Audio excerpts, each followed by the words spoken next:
What's up, guys? Today on Sports Central, we're going to be going over our next schedule preview of this 2020 offseason, and it will be over the Iowa State Cyclones. So this is a team that went 7-6 in the 2019 season. Overall, it was a decent season for Iowa State, but how will they do in 2020 is we're going over here today. We're going to be going over a few players this team will be losing, who they're going to be returning, and also going over their schedule for the first time this offseason. Starting off with the games that Iowa State has had since November. We start off on November 9th when they played Oklahoma in Norman. And that was a close loss. They almost won that one, 41-42. If they would have won that game, that would have been insane. It would really flip the Big 12 up on itself. But nonetheless, they also beat Texas the following week, 23-21. And then they got a 10-point win against Kansas the following week, 41-31. Their last game of the regular season was a tough loss against Kansas State. They lost that one 17-27.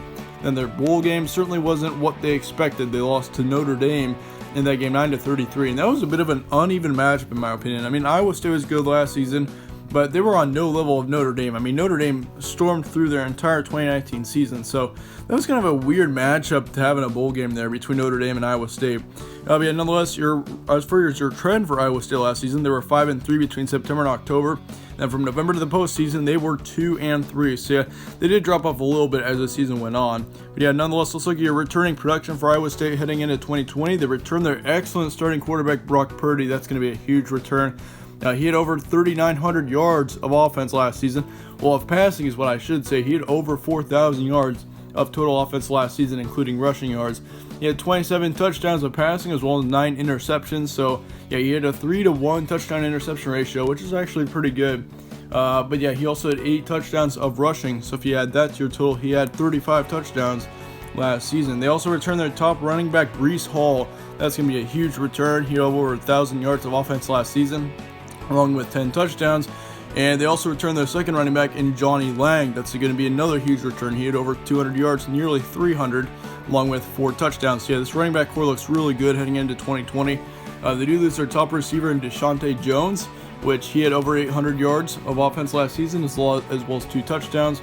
But they do return their second receiver in Tariq Milton, which he had over 700 yards of offense with 3 touchdowns. So he will likely be your top wide receiver heading into 2020. But yeah, Deshaunte Jones, that will be a tough loss, probably one of the tougher losses for this offense. But they also lose their third receiver in LaMichael Pitway, which he had over 600 yards of offense as well as 6 touchdowns. So yeah, he actually led this team, or led his receiving core in touchdowns. So yeah, that's going to be that'll be a tough loss there as well. But they do return their big-time tight end in Charlie Kolar, which he had nearly 700 yards of offense last season and 7 touchdowns. So yeah, he was a huge part of this offense last season.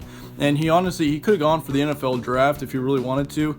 But yeah, he will be returning for his junior season, is from what I'm hearing. And then, yeah, I'm guessing this will be his final year with Iowa State. He'll be just fine if he goes into the NFL draft after the 2020 season.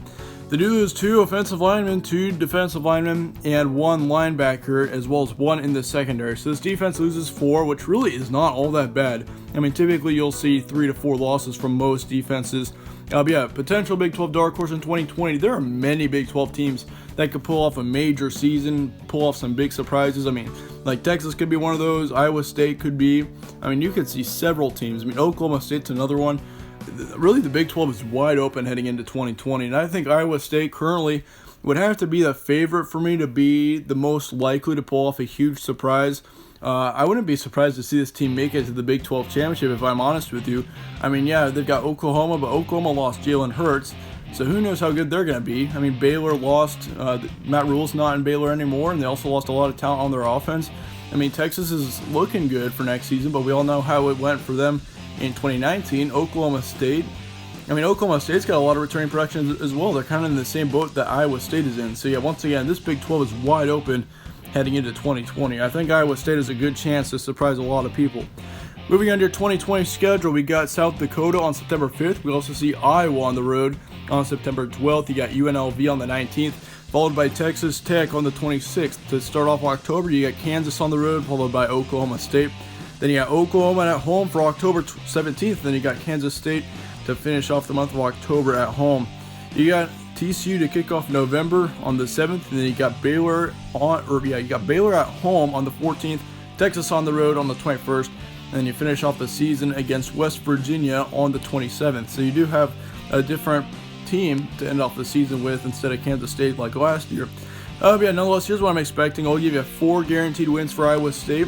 I say your record estimation is going to be 8-4 to 10-2. And once again, in our schedule previews, we don't go over every game that we think they will win.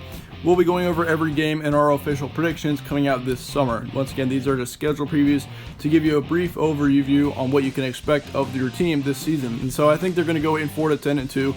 That is your estimation. And your 4 guaranteed wins will be South Dakota, UNLV, Kansas, and West Virginia. And I consider putting Kansas off that list, of course, with it being a away game, but I really don't expect much out of Kansas next season. But yeah, nonetheless, here's what I'm expecting. I'm not going to give you any projected losses. But yeah, certainly that month of November isn't looking very easy. And I mean, same as the last part of October. I mean, you got Oklahoma State and Oklahoma in back-to-back weeks.